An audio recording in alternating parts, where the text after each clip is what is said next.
Welcome to the Rich Relationship Podcast with Gil and Renee, where amazing things happen. Our goal is to help build, repair, and restore healthy relationships. Our primary focus is on the marriage relationship. However, the topics are applicable to the relationships that we value most. Remember, we're stronger together. Let's grow. Well, we're this month talking about our relationship with food. And one of the chapters in the book there's a whole chapter on forgiveness. Mm-hmm. And one of the reasons why that's in the book is because it's a really big part of the healing process, not just as it relates to relationships with people, but it also is in your relationship with food. So this week, we're actually kind of highlighting some of the chapters out of the Freedom from Food small group book curriculum that you wrote, or maybe wondering, why are we talking about this now? And that's what we're doing for the month of November as we're going into the holidays. So if it seems like it's a little out of left field, there is some method to the madness. Yes, it's intentional, because why wait until January when the damage is already done and your heart is filled with regret and the scale is tipped to the wrong side, when you can kind of equip, because we say we want to help rebuild, repair, and restore healthy, rich relationships. So why not take the tools that are in our tool belt and provide them as solutions to some of the things we all struggle with? And this is something that I struggle with it for a lot of years, and so I'm kind of like a subject expert on cereal dieting. It's something I've done over and over and over again. Right. So as it pertains to cereal dieting, though, but this week's topics actually, when you think about it, it affects everybody. It does. No matter what walk of life or what stage of life that you're in, even from an early age, you can start having things of unforgiveness built up from different experiences that happen. And that's one of the things that it relates to, how it ties into what you're talking about cereal dieting. How does the connection come from that aspect? And if you notice in the graphic, you see this beautiful little plush bear, and he has a Band-Aid on his heart, and he has a bandage on his head. And it's like, how could something so fragile or something that would be unbreakable be bandaged up? And it's because a lot of our issues begin when we're small. When we're children, we begin to develop habits and patterns, and we begin to develop a sense of our identity. And I can think about even when I was a little girl, I had this affection for food. Mm-hmm. I was fortunate enough this week to present with a group of students at Troy University, and one of the things I talked about was our childhood of origin issues. Mm-hmm. And we could either be taught to walk in forgiveness, or we can be taught to be unforgiving. And I know for me, one of the biggest persons I had to learn to forgive was myself, because I began to use the things that I was going through as an excuse, or as I began to use food in a way that was unhealthy. And so until I began to forgive myself, it helped me to learn how to forgive other people. And so the reason why forgiveness is so important is because when we go through life with all these things that we've not resolved, we've not learned how to have proper expectations of people, because again, it goes back to, the title of it is The Journey Inward. Mm-hmm. We always talk about the journey inward. And so before you could ever begin to interact with other people on a healthy level, you have to really begin to deal with your own unforgiveness about the regret, the shame of how your habits and your interactions with food could lead you down the wrong path. Right. So you're always going to be going through a stage, I think, with forgiveness, but it's really a matter of the heart. It is. It starts in the heart, where those calluses start coming based on that. When we forgive, it's not, you mentioned that just a second ago about forgiving yourself. Right. That's so important, because even if you have a stage where we automatically think it's always about someone else, right, hurting you or having an offense against you or whatever, that you built up these calluses of unforgiveness against. But a lot of times we forget that we can have unforgiveness towards ourselves. Because some of the decisions that we make, the person that they hurt the most are ourselves. And so when you begin to realize the decisions that I made, even if you begin to blame someone else for that, that's still not healthy, because no one can make you do anything. Yes, my parents had bad habits, and yes, they had issues. But the thing the Lord started showing me was, you're comparing yourself to them and making them the standard versus comparing yourself to the Word of God. And so when I began to compare myself to the Word of God versus comparing myself to my parents, it allowed me, one, to forgive them, and then it taught me that I needed to forgive myself, because I was carrying a lot of things that really had nothing to do with me. Right, because you really, even from forgiveness, you're not saying it's okay, No. whatever they did. It's because it's for you. It is. And like you just said, you have to release them back onto God, as far as to keep that from festering and Yes. keep that from becoming a hard place in your heart. And that's one of the great things. And one of the scriptures came to my mind, and I know it's one of your favorite, is 2 Corinthians 5:17. You know, that it says, therefore anyone who is in Christ It's a new creature. everything is, all the old things have passed away, Right. and behold, you are brand new. So even if you've had bad experiences and bad things happen, Or you've made bad choices, or you've gotten to a place where you feel, because one of the things about the bigger you get, the more overweight you are, it's funny how you feel invisible. mm-hmm. You know, you would think that getting bigger would make you feel not, it gives you the opposite effect. Because people almost don't see you when you're overweight. And so a part of that is realizing that although, you know, all the old things have passed away, behold, everything is new, it's a journey and it's a process. And we have to be kind with ourselves and realize that we didn't get to where we are in a good or in a bad state overnight. It takes time. And so a part of that forgiveness, a part of it is understanding that we have to have some realistic expectations of ourselves. And then we have to be careful about the things we say about ourselves. I remember when Aaron was cheering, and one of the things I always loved about, and I still love about her, is that there's a difference between good self-image and good body image. And that's one of the things that I learned from watching her. And she would always talk about how girls would talk about, oh my gosh, I'm so fat. And, you know, and she would always say, well, do something about it. You know, it's like, why would you talk negatively about yourself and expect for someone to tell you that you're not? If you're speaking negatively about yourself, then that's something, you know, that inner chatter, that personal confession has got to change. And I think sometimes our expectations of ourselves are so off that we then project that on other people. Because it's important that they actually get to the root Yes. and the origin of why those negative feelings are coming up. And a lot of times that's a backwards looking type thing that you have to do, is find out the origin of it and kind of maybe undig and unpack some things that may be the source of those feelings. Yeah, because I talked about that before, about how people always talk about they're an emotional eater. And so, but we need to really begin to just sit down and ask ourselves and stop and say, what am I feeling right now?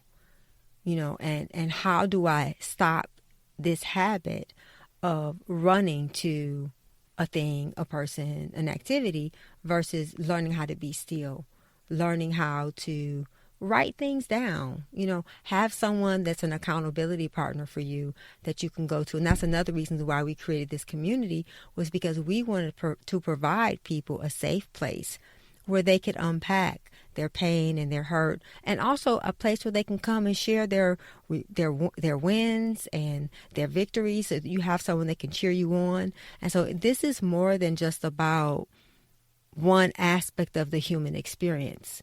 I think that when we really deal with the whole person, we make what we're all going through more relatable. Mm-hmm. Because I know for me, for so many years, I thought that I was the only person. And that's one of the biggest tricks of the enemy, is to make you think that your situation is unique.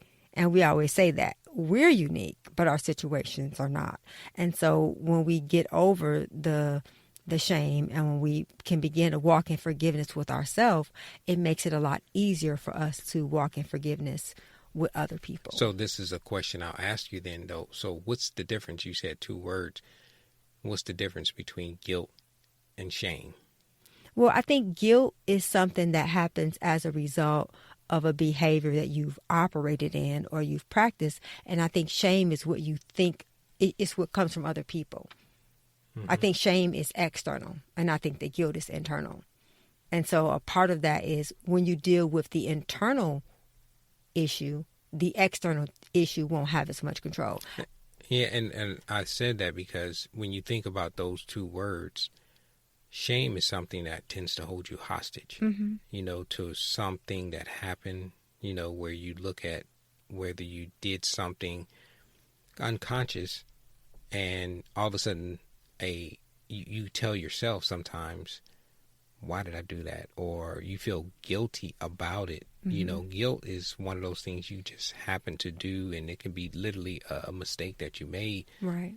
And it's a learning opportunity. Right. But shame is one that wants to make you constantly be thinking you can't undo it for one, but it wants to hold you hostage, seeing with those, like you said earlier, about kind of consciously thinking to yourself, self-defeating behavior, self-defeating talk to yourself. That's a form of shaming. Right. And yourself. we can shame ourselves. Right. And so then when other people, it's like we teach people how to treat us.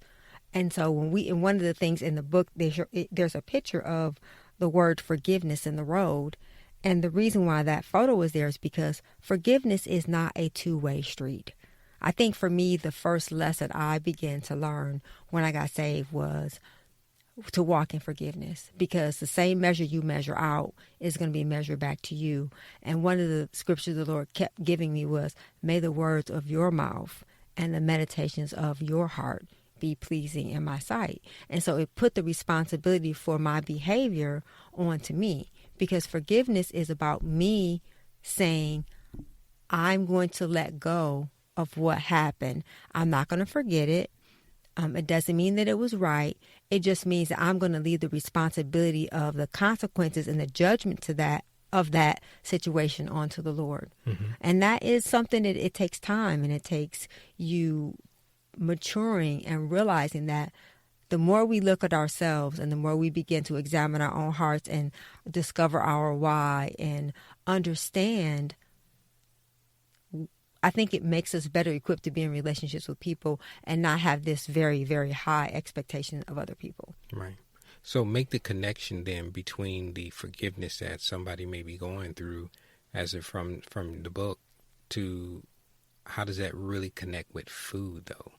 I think even as I thought about this, it was kind of challenging to where you're like, where's the two meet at? Where's that connection being made at? Right. Well, if you think about it, every single time you put something into your mouth, you have to begin to have a standard or a grid that you sift it through. Is this feeding my health, or is it feeding sickness? Am I making decisions that are supporting my goals, or am I making decisions that are defeating my goals? And so we need to call it what it is. It's a wrong choice. And if you make a wrong turn, you have to make a course correction. And for us as humans, that course correction is forgiveness. It's forgiving ourselves, and then also extending some grace to ourselves. Not to the point where, because we, like we talked about before, we can be our own best, we can sell ourselves on anything. Right. And so it's having the balance of understanding that I need to set some standards and some boundaries and some parameters for myself for what I'm going to do. And then when I miss it, I need to forgive myself. I need to ask for forgiveness. And then I need to, at the next turn, because some people, when they make a bad decision, let's just use for an example. If you get up in the morning and you eat a box of donuts, don't wait until tomorrow to address that. Deal with that as soon as you do it. That was not a part of your goal. That was not a part of your plan. You need to really, sit down and talk to yourself about, well, why, or have someone you can talk to. Why do I do this? And the only person that can answer those type of questions, and that's why we talk about the long journey inward, the only person that can answer those questions are you and the Lord. And after you talk to the Lord about it, then you go to someone, so you have that accountability of that other person you can go to. But you have to be willing to realize that it's wrong, forgive yourself, and then move on. And so, and that forgiveness, when you begin to learn how to forgive yourself, other people, I think that we treat people the way we feel about ourselves. And when we've not properly forgiven ourselves for things, it makes us a lot more judgmental. It makes us a lot more short-tempered. It makes us a lot more impatient. And so I just think that the same measure we measure towards ourselves is what we're going to measure to other people. And you said a couple emotions there that brought to my own mind as far as from a personal perspective about forgiveness, because bitterness, anger, resentment, rage, or for me, it was not necessarily those, I would call those like power emotions. Yeah. Mine was more of a laissez-faire, I don't care. You know, it's, I don't care about, it could be someone or some situation or something, but, and that was a position of unforgiveness in me, you know, and I know it's a connection that you are making here tonight or with the food aspect. But this, as we were preparing for this, as I was reading and looking at some things, it was that inward journey that says, why are you mad or why are you upset about this thing? Or why are you sad? Or even, and from the aspect of what happened, just like it said in the form of a simple question of, who hurt you? Who hurt you? You know, that those childhood of origin issues come up that we have to get past. And if you find that you cannot get past that, it's probably because you haven't unpacked it and haven't really looked at it.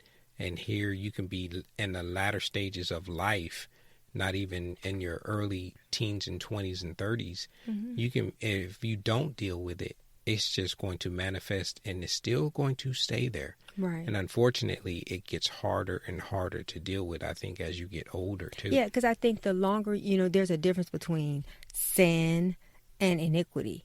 Sin is an occurrence and iniquity is a lifestyle. It becomes a habit. So the more you do something, just like walking in unforgiveness, you know, walking in unforgiveness does not hurt the person that you don't forgive. It hurts you. So why is it so hard to forgive? Well, I think it's because of our mindset about forgiveness. We think that the person doesn't deserve, just like my mom, you know, she got murdered by a serial killer. I immediately, my first response was, Lord, I forgive him. And I know that that was the Holy Spirit. I know that it wasn't me. And the thing that I realized, the same measure I measure out is going to come back to me. So I think that we don't understand forgiveness. We think that we are in control, and we think that sometimes, I think in some ways we think we're God and we get to decide what someone's judgment is. And so when you begin to understand that forgiveness is a gift that God gives to you, it makes it easier for you to give it to other people. So I think it's a mindset, and I think that's why it's hard. And some of it is we don't want to give up our right to be the victim. Mad. To be mad or even to be the victim, right. To where we hold it. We like to hang out with our unforgiveness sometimes because it gives us a position of, I don't have to change. Right. You know, and that's not a good place to be. No. You know, and the thing for me that really helped me is I cannot expect for God to forgive me if I can't forgive. And that's, you know, when Donna led me to Christ, that's one of the things, because, you know, unforgiveness was like one of the, I would say, the biggest flaws in my character was because so much stuff had happened to me. I felt that I had the right to be unforgiving. I thought that, well, look at all the things that happened to me. My parents were on drugs. My mother got killed. Those were all, they were, I feel like this, it explains the behavior, but it doesn't justify it. Right. And it doesn't justify the behavior. And what we'll tend to do is give us that justification not to change. Right. You want to and stay we end up right stuck. There. The right. thing about when you don't forgive, it becomes a root of bitterness, and it makes you someone that people don't want to be around. And so you could either allow what you've gone through to make you bitter or make you better. But I think one of the best things that I learned, and I learned it from Andy Stanley, it's not about the situation. It's when you don't evaluate it. Every scenario, everything that I go through, I always stop and say, what could I have done different? what is my part in it? And so when you go through life accepting responsibility for things, it makes it easier for you to put the responsibility really where it belongs, and that's with the Lord. Because I can't fix the things that happened in my childhood and in my past. I only can live in today. And so the power to do that comes from looking in the mirror and saying, how do I become who Christ has created me to be? Yeah, we're going to get hurt. We're going to be disappointed. People are going to fail us.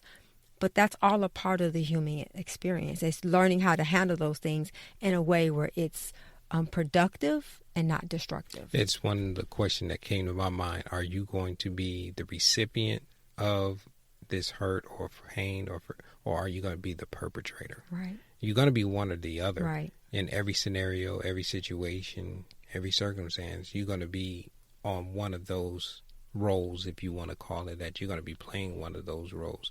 And you have to think about that, because if you're think about it from the aspect, if you're the perpetrator of right. building up, having someone build up unforgiveness towards you because of the way you acted or what you said or how you behaved, where now you're in the position to where you are the perpetrator, not and you have the to think recipient. about that. How did the things that happened to you make you feel? And to me, I think the greatest gauge of your maturity, of your spirituality, of your character is how you make people feel. And I think about, you don't remember what they said, you don't remember what they wore, but you remember how people made you feel. And if it's someone that you didn't like the way they made you feel, more than likely you're going to limit the amount of interaction you're going to have with them. So if you find that you're already distancing yourself from that person, it's probably a pretty good indicator that they didn't make you feel a very good way. And the bad thing about food is it's like a double-edged sword. It's like, I remember one time Vic gave me a birthday card and it says, there was an outfit at the mall and it was calling you the whole time you were in the mall, and then you got it home and it never spoke to you again. Well, food is like that. It, oh, you need it. You just got to have it. You'll enjoy it. It'll be so good. But then as soon as you're done eating it, it's like, you're so fat. It's over. You're so dumb. Why did you do that? So it's like you have to really realize that things that are short-lived, and that the Bible talks about the pleasure of sin only lasts for a season. It's not going to be long. It's not going to be, it wasn't designed to be something long-lasting, but we make those little moments of pleasure the sum total of our life. And that's how it ties into food. Yes. Because we start to become in pleasure because and impulsive driven. Right. We're giving into our appetites. And so rather than giving into, I love, we read Tony's book about discipline and delayed gratification. That would be the thing that I think is the tool, the tools that we don't have. Most of us, we're not big on delaying gratification. I remember whenever I've ever been successful at accomplishing any goal, it's because I had to delay something. I had to say no to myself. Right. And one of the things is learning how to be okay with telling yourself no. That's tough. That's very difficult. And when you learn how to do it, when you can, because my thing is, if you don't have self-control with the thing that we all have to use every day, all day long, which is food, it makes it so hard for you to do it with money and with sex and with finance. It just makes it so if you don't get it with that small thing, because the Bible says the small foxes destroy the vine. So if we don't learn to master food, our appetites, our mouth, our conversation, what we eat, what we say, then it makes it easier for all those other areas just to be totally out of control. And so while we think that it's not a big thing and it doesn't matter, it's just food, but it plays a big part in how we develop, physically, emotionally, psychologically. And one of the things that we don't think about as it relates to unforgiveness is that it becomes like cancer. One of the things your mom said, and she was talking to me, we were talking about it, she said she believed that unforgiveness was like cancer, and that if we don't learn to forgive, then it festers and it grows and it takes root in our heart and it begins to poison us. And so if we begin to see unforgiveness as a negative thing versus seeing it as something that we have the right to. Because just like I always say, we don't keep secrets, they keep us. Well, unforgiveness, it's like a trap. You know, it keeps you, no one can get to you and you can't get to them. And so we have to really begin to see the value in forgiving ourselves in our relationship with food and our relationship with ourselves and our relationship with people. That does matter. And while we are talking about a pretty weighty topic, let's lighten it up a little bit. Yeah. Got wisdom, got questions. It's that time. It's that time. So the Got Wisdom for this week, you know, at this time, we also like to thank, again, Tony Elian from the last episode, the Sailor to Student. Yes. I finished reading the book this week, and as you commented on during this episode, one of the biggest takeaways I took from that was what he said about delayed gratification and discipline. Right. If you don't get anything else, that is the main thing I got out of that book. That can be a very, very instrumental tool that if you really practiced it and on a daily basis in every area of your life, you're going to have success. Yes. So telling yourself no is a big deal. It is. So Tony, that was awesome. If you're checking us out this week, and give you a shout out again. Thank you, Thanks Tony, for the book, and it was really a pleasure to talk to you. And we also want to say thank you to everyone who actually has been listening and leaving feedback and comments. But this episode this week on the Got Wisdom is basically comes from the book Freedom from Food. From Freedom from Food. And the Got Wisdom is forgiveness is medicine for your mind, body, and your spirit. And I don't know why we act as if we're just a spirit or just a body or just a mind. All three of those things make us who we are. We are not. We're like God. God is triune, so are we. Right. So what is the Got question, though, that you have for this week? Okay, so this question is going to be a rhetorical question. I want you guys to send in. We don't get to give the answer? No, we don't get to give the answer. Okay, We're gonna put this question out there. Okay. Can I say mine out loud? No, I'm sorry. Nope. You said rhetorical, so I'll keep it to myself. But go ahead.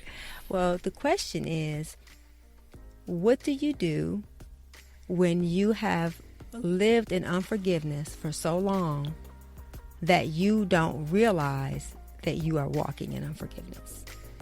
Say that one more time. What do you do when you have lived in unforgiveness for so long that you think that you're not walking in unforgiveness? So it's rhetorical, so we don't have to give an answer. But if you can give an answer if you like, though, Gil. No, I'm not going to give an answer. No. I'm just going to meditate on it. And think about it. And if you do come up with something that you can share with us, you can always reach out to us at the richrelationships.us@gmail.com, which is our email address, or you can reach us through the website at richrelationshipsus.com. And share some of your wisdom, share some of your questions, send them in. We'll actually use them on the air or during one of our episodes. So we appreciate, again, all those who are listening. And just remember, got wisdom, got questions. Gil and Renee Beaver's over 30-year relationship is the genesis for the Rich Relationship Podcast, which is designed to empower individuals with the tools, principles, and the community needed to unpack ourselves, our past, and our preconceived notions associated with relationships. Let's get empty and grow together so that our lives will be filled with love and healthy, rich relationships. Now let's go into our show. So this week we're talking about who hurt you, which is the root of unforgiveness. And on this episode of the Rich Relationship Podcast with Gil and Renee, so we actually were talking about the last comment, or the last point that you made was about our behavior. Sometimes we get in a cycle of repeating the same behavior, or feeling like we don't have to change or our behavior because of the unforgiveness that has led us to behave a certain way. Right. And, one of the things, because in the book I have an assessment. We're big on assessments. And some of the ways you can kind of determine if you are walking in forgiveness is the quality of your relationships. Okay. Because one of the questions is how many friends do you still have that you've had more than 10 years? Okay. You know, there are a lot of things that we have in the book that kind of help you to kind of begin to look at yourself and sit down. Because it's easy sometimes when we're busy and things are just going that we establish habits and patterns that we really don't realize they are a problem. And so a part of that, you know, the self-care questions kind of make you begin to look at yourself and say, man, I didn't realize that about myself. You have some of those questions you want to share? Yes, of course I can. So while you're bringing up your question, one of the things that came to my mind is this week was, how do you forgive yourself? We mentioned that at the beginning of this episode, that it's really focused on that inward journey that you're actually doing and looking at for yourself that you have to be conscious of. And one of the things that I came up with for that response, as I looked into the book, The Freedom from Food, small group study book that you wrote, is one of the first things I had to do was when I admit when I'm wrong. Right. Or admit when I messed up or Right. I did something wrong. And just like we mentioned it in this episode, not justify it, not validate it, not make excuses for why I did it, but just own it. And another thing, you have to also realize that when you do something, it could affect other people. It's going to The affect decisions others. that you make about food We're not don't islands. just affect you. They affect the people who care about you. Because when you're hurt, it hurts the people that care about you. Right. And so some of the questions that, you know, we can begin to kind of look at ourselves and ask ourselves is, do we feel that we have the freedom to indulge ourselves every day? Mm. You know, another one of the questions is, what is your biggest growth and strength? When you say growth and strength, are we talking about areas okay. of your life? Okay. You know, because a part of it is that there are certain things that when you begin to ask yourself about yourself, it makes you have to examine yourself. And you said it in the book, and I think it's really, really important that you write some of this down, because if it's easy to just think about it and just give a quick response and then not recall what you said. Right. And I'm a big advocate of writing. So writing down. And there's areas in the book for that, for you to journal. And and it is in that book where you have space provided. So write it down, even if it's in a loose leaf notebook, sheet of paper, whatever, but write it down. Another one is, who do you help that could never pay you back? Hmm. Because, you know, we all know that integrity is what you do when no one is watching. And I believe another gauge of your character is, who do you help that can't pay you back? Because it's easy to help somebody that can pay you back. That's really just a loan. But when you help someone who could never pay you back, that says a lot more about your character than things just, because sometimes we get into this, I'm going to do this for you, you're going to do this for me. That's not really helping to teach you to be selfless. And I think a part of learning to not always say yes to ourselves and not always giving in to our appetites and not always giving in to our impulses is to, like, again, to wait and to think about other people. Because the things that we do, again, our decisions, our choices, our habits, our lifestyles, although they are that we're the stewards of them, they don't belong to us, they belong to the Lord. Because if I think about, what if I would have never responded and made the changes I made? I wouldn't be able to do the things I'm doing. And I think about all the years of people that I've watched get sick and get heavier and heavier, and I feel some responsibility for that. Because we have to realize that our gifts and our talents are not just for us. They help other people. They benefit other people. So we have to live our life in a way where we think about other people. Another one of the questions that it's in the self-assessment is, what's the first thing you do when you wake up in the morning? Right. Because, again, our habits create our lifestyle, and our character, all those things are developed by the choices we make every single day. And so we have to begin to become aware. And so this whole section of forgiveness is really learning to see the value in forgiveness and to see that it's a gift to yourself, because you sleep better. You have better relationships. You stress, your cortisol levels, all those things are raised and are high when you are walking in unforgiveness. Mm-hmm. And it's like walking around with a pot of boiling water. You're going to constantly burn people with your anger, your unforgiveness, your bitterness, your resentment. It's going to come out. It's going to come out. And so it's important that we, one, learn to forgive ourselves and forgive the people around us. Because I know for me, when it came to my mom, because we had a very, difficult relationship, one of the things that the Lord helped me to do was to begin to understand that, one, she didn't do it on purpose. She didn't make up in her mind, you know what, I'm just going to hurt my daughter. She hurt me because she was hurt. A lot of the things that happened that my parents did, it wasn't intentional. Right. And one of the things that came to my mind as you were saying that was sometimes they may not ask you for forgiveness because they are not conscious that they did something wrong. But it's important that when you do something wrong, that you own it, but you also apologize for what you did. That's a part of forgiveness when I think about it, because that's the beginning. That's where the root starts, when you don't ask for forgiveness or don't own it and don't apologize when you do something wrong. And to understand, and we talked about this before, forgiveness does not mean reconciliation. Right. Because there's some things we have to forgive ourselves for and not ever do it again. Mm-hmm. So, and there are people that we're going to forgive that may not want to reconcile. Right. And sometimes you got to give them space. Yes, give them time. And if you're the offender, it's your responsibility to go to that person. It's not that you wait, and you shouldn't keep going, what did I do to you?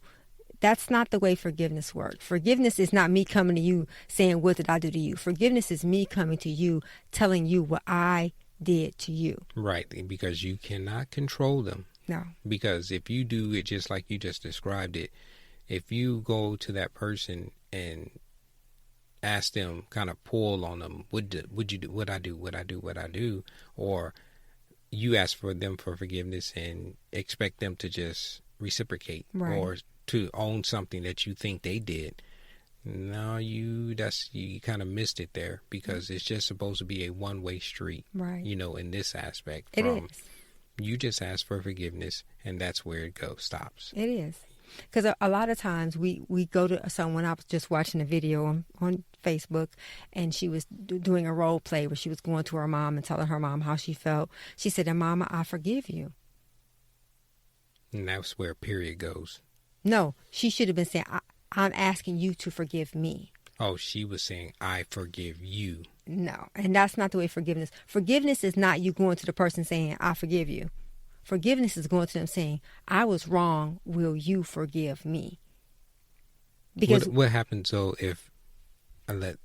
what if that person didn't do anything wrong though? But I'm saying, you're saying forgiveness is me coming to you saying, I'm sorry for what I did to you. Mm-hmm. Because if I'm coming to you telling you, I just want to let you know, I forgive you. You didn't, the person who has the offense has to go to the person and ask for forgiveness. It's not for me to come to you and tell you, when I come to you and tell you I forgive you, what if you don't think you did anything wrong? It's nothing. Nothing is going to happen. Nothing's going to happen, except it's going to cause a conflict. Right. Because the person is going to say, well, what makes you think I did something to you? That goes back to, you cannot control other people. You have to look for the growth areas in yourself and the strength in others. Forgiveness is not something, that's why I think it's so important that we learn to forgive ourselves first. Because when you can't forgive yourself, what you're going to give to someone is just that. I forgive you. It's like, well, didn't do it. So that would lead me to say, did you really learn from your mistake? No, because that's deflection.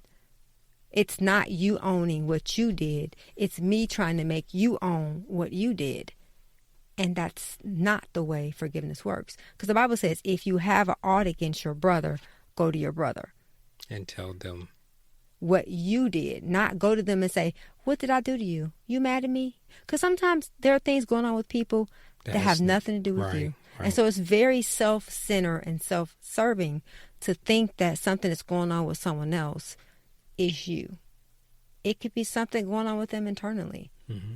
And so a part of I think the more we understand forgiveness at the simplest level, the more it will serve us well versus us trying to use it as a tool to control people. But wouldn't you say that from just listening to this, like you just described it, going to someone and kind of soliciting them for an apology, so to speak, that's one of those things where they have to do some self-assessment and do some inward journey to realize that they did something wrong, and that should prompt them to want to come to you and say, okay, this is where I see it. Is it? Well, I don't think that forgiveness is something I can issue, that I can demand from someone. Mm-hmm. I think forgiveness is something that we give and we don't demand it. So it's even thinking about it from that aspect, though. It goes to, you have to practice what you expect of others, Mm-hmm. not put an expectation on others. First, ask yourself, am I practicing what I expect you to do? And one of the things I talk about when you changing your mind, the mindset of forgiveness, one of the biggest facets of the mindset of forgiveness is having a lower expectation of others and raising the expectation that you have for yourself as you develop in your relationships. The only person you have control over in any response to people is you. I'm responsible for how I treat people, not for how they treat me.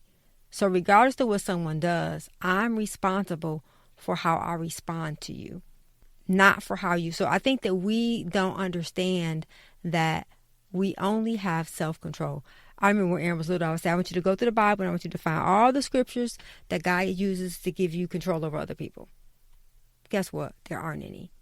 The only control God gives us is over ourselves. And so as we begin to learn to control ourselves, we begin to realize that the biggest issue a lot of times is the reflection in the mirror. And as we begin to examine ourselves and look at ourselves as the source of things, and I'm not saying in a negative way where you beat yourself up and you don't value yourself, because the first thing is you have to realize that God loved you so much, he sent his son to die for you. That gives you value that nothing can compare to. So when we see ourselves through the lens of our value in Christ, us forgiving ourselves because we are forgiven. We forgive because we are forgiven, not because we're special or we're privileged or we're better than anyone else. It's because we're forgiven. And so that a part of it, our mindset has to change about forgiveness, what forgiveness is. And one of the other things that I wrote down was we need to understand that when we don't forgive other people, it does not hurt them, it hurts us. And so those, when we're talking about forgiveness, we need to kind of shift our mindset and shift the way we see it as realizing that we're forgiven. So therefore we forgive ourselves and we forgive others. Right. And to come to the close of the show, one of the things that came to mind when you said that was you got to be patient too. Mm-hmm. Whether you are being forgiven for something or you are giving forgiveness to someone else, be patient. It's a healing process, Mm-hmm. And sometimes those wounds are deep. And sometimes it's going to take some time for the healing to come. And I think one of the greatest ways to forgive someone is to pray for them. It is so hard to hate somebody and pray for them. So if you're struggling with an area of your life or an area in a relationship where you're really having a hard time with forgiveness, prayer is such an awesome way for God to wash and cleanse your heart and your mind and help you to see that person the way he sees them. And I think that's what is so important, is that we realize no matter what a person does, no matter how you feel about them, even like the guy that killed my mom, well, how could you want to forgive him? Because God sees who he is and not what he did. And so I think we have to begin to give ourselves that same grace and it takes time, and everyone is in a different place in their journey, but God has the same expectation of us as it relates to forgiveness. And it's something that we should be in a constant state of forgiving ourselves and forgiving others, not going to people asking them not telling them to forgive you forgive them. We should be giving forgiveness and not demanding it from people. So that is a good point to come to the end of this episode. So it's kind of weighty, kind of heavy. Don't forget to look at that rhetorical question that you asked and do some soul searching, do some self-examination, and really think about, how am I sitting when it comes to forgiveness? Because one of the things I always say is, when you said weighty, when the weights come off, the weight will come off. One of the biggest weights that we carry in our heart, in our mind, in our lives, in our emotions, in our past is unforgiveness. And so sometimes we can't lose weight because of the weights. Like you said, it's a weighty conversation, and it is. And it's one of the things we have to keep revisiting in different facets, because until we can really forgive, we really can't have freedom or liberty. Yes. But remember, we are stronger together. Let's grow. Thank you for listening. Thank you for your investment in time. Remember to subscribe to the show and hit the notification icon to be notified when new episodes are posted on the podcast platform that you're listening from. Or you can always find us on our website at richrelationshipsus.com or our YouTube channel, Rich Relationships with Gil and Renee. If you found this podcast helpful, or you think it could help someone that you know and care about, please pass it along and share it with them. And also, you can always send your questions and comments to richrelationships.us@gmail.com. This is a weekly podcast, and the new episodes are going to be posted on Monday by 7 p.m. Central Standard Time. Remember, we're stronger together. Let's grow.